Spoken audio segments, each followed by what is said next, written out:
मैं अपने गुरुदेव महादेव की चरणों में नमन करते हुए नमन स्वीकार हो। इस कालखंड की महामानव प्रथम श्री साहब श्री हरिनारायण भैया के चरणों में नमन करते हुए नमन स्वीकार हो। शक्ति स्वरूपा दीदी माँ के चरणों में नमन करते हुए नमन स्वीकार हो। नमन हो इस धरती स्थल का जो हम लोग अपने गुरु के चरणों में समर्पित हैं। अदृश्य सत्ता को के चरणों में नमन करते हुए नमन स्वीकार हो। मंच महोदय की तरफ से गुरु चर्चा का आदेश मिला है, गुरु के चरणों में लेकर समर्पित हूँ। तमाम गुरु भाई गुरु बहना के चरणों में नमन करते मेरा नमन स्वीकार हो। आए अपने गुरु के चरणों में मौका मिला है हमें कुछ गप करने का, कुछ समझने को मनसा यही रहता है भाई बहना, समझने और समझाने का। इसीलिए अपने अपने अपने जो भी गुरु भाई गुरु बहना गुरु की दिशा में आते हैं, कुछ सीखने के लिए आते हैं, कुछ समझाने के लिए भी आते हैं। हे भाई बहना, हमारा आप यही अपने गुरु की दिशा में चलते हैं तो शांति का दान दे। पहले हमारा आप आते हैं, घर से बाहर निकलते हैं तो सोचते हैं कि हम कहाँ जा रहे हैं, गुरु चर्चा में। तो यहाँ गुरु आदेशित काम होता है और हमारा आप वही काम करें, अपने गुरु की दिशा में चले हैं तो शांति का दान दें। क्योंकि हमारा आप आए हैं चर्चा में, अगर नहीं समझिएगा तो आने से कोई फायदा नहीं है। इसीलिए जो ही समय देते हैं, 10 मिनट, आधा घंटा, 1 घंटा, जो समय मिलता है, लेकिन प्रयास करें हमारा आप सुनने का। सुनिएगा तभी अपने जीवन में उतार पाइएगा, दूसरे से गप करने का मौका मिलेगा। और नहीं सुनिएगा तब तक नहीं सीख पाइएगा भाई बहना। क्योंकि हमारा आप देखे हैं, हे भाई बहना, बार बार यही कहा जा रहा है शांति बनाइए, उसके बाद में तभी समझ में आएगा।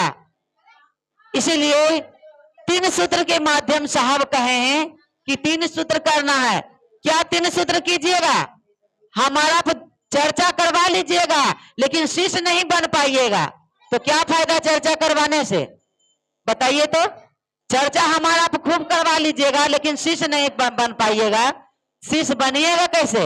जब तक हमारा आप नहीं सुनिएगा तब तक शिष्य नहीं बन पाइएगा। देखे हैं अपने बच्चे को एडमिशन करवाते हैं स्कूल में तो बच्चे को नहीं पढ़ने भेजाते हैं क्या?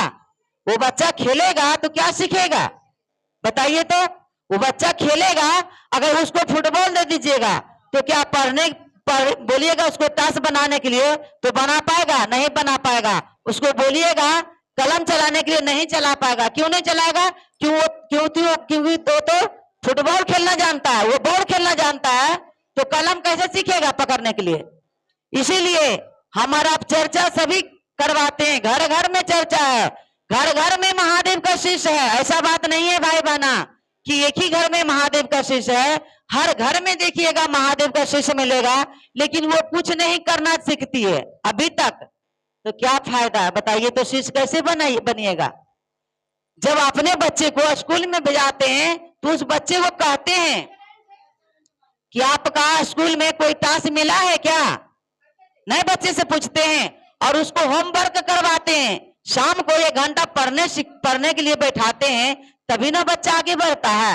और हमारा आप क्या करते हैं, हमारा आप यहां तक भी आते हैं, पुराने गुरु भाई गुरु बहना, ऐसा बात नहीं है कि आज अपने नाम घोषणा करवाएं और आज ही शिष्य बने हैं, ऐसा कोई बात नहीं है। हमारा भी पुराने हैं तब भी नहीं सीख रहे हैं। क्यों नहीं सीख रहे हैं? क्योंकि हमारे आपके अंदर में कमियां है। हमारा आप आ जाते हैं घर से बोलकर कि हम जा रहे हैं अपने गुरु के काम में, लेकिन यहाँ गुरु का काम क्या होता है, अपने घर का काम करना शुरू कर देते हैं, नहीं करते हैं। इसीलिए भाई बहना हमारा आप सीख नहीं पाते हैं। कहा जाता है शिष्य का काम क्या होता है, सीखना। हमारा आप सीखने की दिशा में चलेंगे तब तो सीख पाइएगा।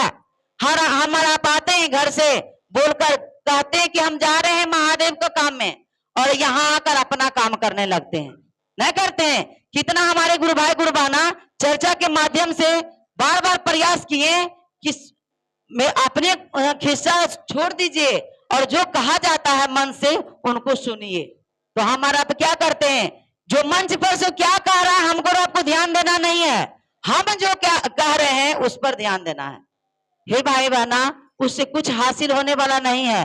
हमारा आप यूं ही व्यर्थ में समय गमा दीजिएगा, उससे कुछ आपका लाभ नहीं होगा। इससे अच्छा अपने घर में बैठ के सुनिए, तब समझ में आएगा कि हमारे गुरु भाई गुरु बहना कहां कहां से आए हैं। पतौना से आए हैं। बताइए कितना बारिश हो रहा है, क्या दरकार था आने के लिए, बताइए तो क्यों आए हैं। इस बात को हमारा आप नहीं सीखते, नहीं समझ पाते हैं कि गुरु का काज क्या होता है। हमारा आप सोचते हैं घर का बगल में चर्चा हो रहा है, 10 मिनट के लिए जाएंगे, आधा घंटा के लिए जाएंगे, जो घर में बैठेंगे काहे न वहां जाकर बैठेंगे। हे भाई बहना, इससे हमको और आपको लाभ होने वाला नहीं है। जब तक हमारा इस जीवन में कुछ नहीं उतारिएगा, तब तक हमको और आपको समझ में नहीं आएगा। हमारा आप घर छोड़कर आए हैं ना, लेकिन क्या सुने हैं, इतना देर में क्या समझे, बताइए तो। इसीलिए कहा जाता है शिष्य का काम होता है सीखना। हमारा आप सीखने के लिए प्रयास ही नहीं करते हैं। हमारा आप क्या करते हैं, अगर कोई भोग लगाते हैं घर में, साहब तो नहीं कहे हैं कि भोग लगाइए, अगरबत्ती जलाइए, प्रसादी चढ़ाइए, लेकिन हम लोग अपना मर्जी से करते हैं। लेकिन फिर भी करते हैं तो कोई दिक्कत नहीं है, लेकिन करते हैं तो ध्यान क्या देते हैं, ये गुरु भाई आए हैं, ये गुरु बहना है, देखिए उनको चंदन नहीं लगा है, थोड़ा सा लगा दीजिए तो। इस पर हमारा ध्यान नहीं भटकाते हैं, इसको खूब हमारा याद करते हैं कि उनको चंदन नहीं लगा है, उनको टीका नहीं लगा है, तो हमारा पर लगाने का प्रयास करते हैं। और ये बात नहीं ध्यान देते हैं कि हमारे गुरु भाई गुरु बहना कह रहे हैं क्या मन से, उस बात को सुनिए, तभी मेरा और आपका यहाँ आना सार्थक होगा। हमारा आप इस बात को नहीं करते हैं। अगर थोड़ा सा समय मिलता है, एक ही गुरु भाई गुरु बहना चर्चा कर रहे हैं, उसको श्रवण से सुन लीजिए, तभी मेरा और आपका मन जीवन में शांति मिलेगा। भाई बहना, कहाँ शांति मिलता है बताइए तो। अपने घर में जाइएगा तो बताइए हर तरह के चिंता सताना शुरू कर देता है, नहीं करता है, हर तरह की चिंता सताना शुरू कर देता है। अच्छा बताइए, अपना घर में काम नहीं होगा क्या, बहुत सारा काम होगा, जाइएगा तो भाग दौड़ कर काम कर लीजिएगा, कीजिएगा ना दीदी। लेकिन फिर भी यहाँ पर आए हैं तो क्या चीज का चिंता सता रहा है क्या, कि मेरा घर में इतना काम है, नहीं सता रहा है। इसीलिए कहा जाता है चर्चा में आने के बाद यहाँ क्या होता है, माया जो माया कहते हैं ना, माया में जो बंधन में हमारा बंधे रहते हैं, यहाँ से उसका छुटकारा पाते हैं। हमारा जो माया का बंधन में, मोह में जो फंसे रहते हैं, यहाँ आकर हमको और आपको शांति मिलता है। और जब शांति मिलता है तो देखते हैं कोई गुरु भाई गुरु बहना को शांति मिलता है तो नींद महारानी उसको सताने लगता है। देखिएगा किन को तो झोपना शुरू कर देगा, क्योंकि यहाँ उनको शांति मिलता है। और हमारा तो क्या किसकी खोज में है, वही शांति की खोज में है ना दीदी। वही शांति हमको और आपको चाहिए, तो कैसे लीजिएगा शांति, ऐसे हल्ला करने से, कि शांति बनाकर सुनेंगे तब में हमको और आपको शांति मिलेगा। इसीलिए साहब कहे हैं, ज्यादा कुछ हमको और आपको कुछ नहीं दिए हैं। साहब कहे हैं अपने गुरु से दया की याचना कीजिए, यानी कि अपने गुरु से दया मांगिए। अपने गुरु से जो ही अपने गुरु से दया मांगना शुरू कर देंगे, तभी मेरा और आपका जीवन में बदलाव होगा। जैसे देखते हैं बच्चे को अपने जैसे जैसे पढ़ते जाते हैं तो कितना क्लास तरफना पड़ता है और ऊपर उठ जाता है, उसी प्रकार है ठीक यहाँ भी है। हमारा जो ही सीखना शुरू कर दीजिएगा, तभी हमारा गुरु के निकट चले जाइएगा। और नहीं सीख पाइएगा तो क्या कीजिएगा, 3 सूत्र भी हमसे नहीं होगा तो कहाँ जाइएगा, इसी माया के जाल में भटकते रह जाइएगा। हमारा तो नाम लिखा लिए, घोषणा करवा लिए, और हमारा सोच लेते हैं कि हम तो महादेव को गुरु बना लिया, उनका शिष्य बन गए। ऐसे कोई शिष्य नहीं बन जाता है। ऐसे आपका बच्चा अगर स्कूल में नाम लिखा लेता है तो क्या पढ़ना सीख जाता है, उसके पीछे आप मेहनत करते हैं, नहीं करते हैं, तभी वो बच्चा पढ़ना सीखता है, जाना सीखता है, समय समय पर उसको क्या चाहिए उसको मिलता है। उसी प्रकार हमको और आपको भी करना चाहिए। यहाँ आकर शांति का दान दीजिए भाई बहना, तभी आना यहाँ सार्थक होगा। और साहब कहे हैं क्या, केवल 3 सूत्र करना है। इनको 3 सूत्र को समझिए कि 3 सूत्र कहते हैं, 3 सूत्र कहते हैं तो करना क्या है।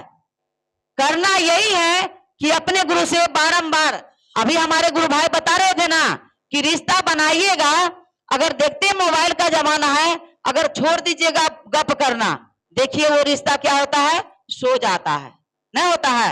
अगर जिनसे रिश्ता बनाए, क्योंकि आपका बेटी क्यों नहीं हो, आपका बेटा क्यों नहीं हो, आपका अपना बेटा को अगर पढ़ने उसको दिल्ली भेजा दीजिएगा और उनसे बात करना छोड़ दीजिएगा, तो बताइए वो क्या धीरे धीरे बच्चा क्या मायूस हो जाएगा कि नहीं होगा? सोचेंगे कि मेरा पिताजी क्यों नहीं बात करते हमसे, तो धीरे धीरे रिश्ता वो सो जाता है। उसी प्रकार है, हमारा महादेव को अपना गुरु बनाए हैं, तो केवल 3 काम कीजिए। पहला सूत्र में इनको समझिए कि पहला सूत्र में क्या कहना है कि हे शिव, आप मेरे गुरु हैं, मैं आपकी शिष्य हूं या शिष्या हूं, मुझ पर दया कर दीजिए, बस यही कहना है। और दया को उल्टा क्या होता है, दया को उल्टा याद हो जाता है। तो इसीलिए दया के उल्टा याद हो जाता है, तो अपने गुरु को जब दया मांगेंगे तो उनको याद करेंगे, इसीलिए दया को उल्टा याद होता है। तो केवल अपने गुरु से दया बारंबार मांगिए, और जो ही आप दया मांगते हैं, तो जब दया मांगिएगा तो महादेव दया करते हैं। तभी हमको और आपको मन होता है कि कहीं चर्चा हो रहा है तो चलते हैं अपने गुरु के चर्चा के सुनेंगे। कोई गुरु भाई गुरु बहना बाहर से आए होंगे तो समझने का भी मौका मिलेगा, नहीं सोचते हैं? हे भाई बहना, तभी हम मेरा आपका मन समझता है कि मेरा गुरु का काम हो रहा है, चलते हैं। अच्छा बताइए, बारिश हो रहा है, कितना बारिश हो रहा है? अगर जब से सुने होंगे कि कहीं वहां चर्चा हो रहा है, तब से मन बेचैन होगा, सोचते होंगे कि कब पानी छूटे, कब पानी छूटे, कब पानी छूटे कि अपना गुरु के काम में जाएं। नहीं लगा? ऐसा लग रहा था। और बताइए, फिर भी पानी नहीं छूटा, लेकिन जाने का अगर मन बनाए कि हम जाएंगे, तो आए कि नहीं आए? आए दीदी, तो आए। इसी यही हुआ गुरु चर्चा कि अपने गुरु के बारे में गप को सुने। और तीसरा सूत्र में नमः शिवाय से अपने गुरु के प्रणाम करें। 2 सूत्र तो हमसे आपसे हो जाते हैं, क्योंकि पहला सूत्र में दया मांग लेते हैं और तीसरा में नमः शिवाय से प्रणाम कर लेते हैं। जब भी मन करे अपने गुरु के प्रणाम कर लीजिए। और दूसरा सूत्र, जब तक आप दो मिलकर नहीं गप करेंगे तब तक दूसरा सूत्र नहीं होगा। इसलिए अभी तो मोबाइल का जमाना है, अगर घर परिवार में कहा किसी का परिवार में शिव शिष्य नहीं होंगे, उनसे थोड़ा थोड़ा गप कर लीजिए कि देखिए ना, मेरे यहाँ चर्चा हो रहा है, आपके यहाँ होता है दीदी, तो अपने गप हो जाएगा। यही हुआ दूसरा सूत्र। और जब तक नहीं कीजिएगा भाई बहना, तब तक मेरा और आपका मन नहीं समझेगा। इसलिए 3 सूत्र करना बहुत जरूरी है। और आज तो बहुत सौभाग्य की बात है दीदी कि हमारे साहब का इसी दिन जन्म दिन है आज, इसलिए हम सभी गुरु भाई गुरु बहना का सौभाग्य मिला है कि अपने गुरु के बारे में गप को करना चाहिए। सुनने का भी मौका मिला है और समझने का भी मौका मिला है। इसलिए हम सभी गुरु भाई गुरु बहना का बहुत सौभाग्य की बात है कि अपने गुरु के बारे में कुछ गप को सुने। इसलिए 3 सूत्र करते रहे, अपने जीवन भर लेकर चले। अगर जो भी गुरु भाई गुरु बहना को अगर नाम घोषणा नहीं हुआ होगा, तो यही मौका है कि हमारे साहब के आज जन्मदिन पर कहा जाता है ना, वृक्ष लगाता है, उसी प्रकार है। अगर जिनको नाम घोषणा नहीं हुआ होगा, अपने नाम को घोषणा करवा लीजिए। हम सभी गुरु भाई गुरु बहना सौभाग्यशाली होंगे कि अपने जन्मदिन पर, साहब के जन्मदिन पर, कि मेरा और आपका नाम घोषणा हो जाएगा। इसलिए 3 सूत्र करते रहे भाई बहना, अपने जीवन भर लेकर चले। और हमको आपको कुछ नहीं करना है, हमको और आपको अभी सीखना है, क्योंकि कहा जाता है शिष्य का काम होता है सीखना। लेकिन प्रयास करें, जहां भी जाएं तो शांति बनाकर सुने और उसमें दिखे उसमें कि लग रहा है कि सचमुच महादेव का शिष्य है, सचमुच महादेव का शिष्य है। कि देखिए अपने गुरु के बारे में कितना शांति बनाकर सुनता है। और हमारा आप ऐसा नहीं करते हैं कि शिष्य तो कहला जाते हैं लेकिन शिष्य का काबिल नहीं रहते हैं। इसीलिए कहा जाता है भाई बहना, जहां भी जाइए तो दिखना चाहिए मेरा आपका अंदर में कि हम भी महादेव का चेला हैं, हम भी महादेव का शिष्य हैं। इसीलिए 3 सूत्र करते रहें, तभी मेरा और आपका मन समझेगा और शांति भी मिलेगा। आए इसी अमृत वाणी के साथ अपनी वाणी को विराम देते हुए गुरुवत सहित तमाम गुरु भाई गुरु बहना चरणों में प्रणाम करती हूँ। मेरा प्रणाम, मेरा प्रणाम, मेरा प्रणाम स्वीकार हो।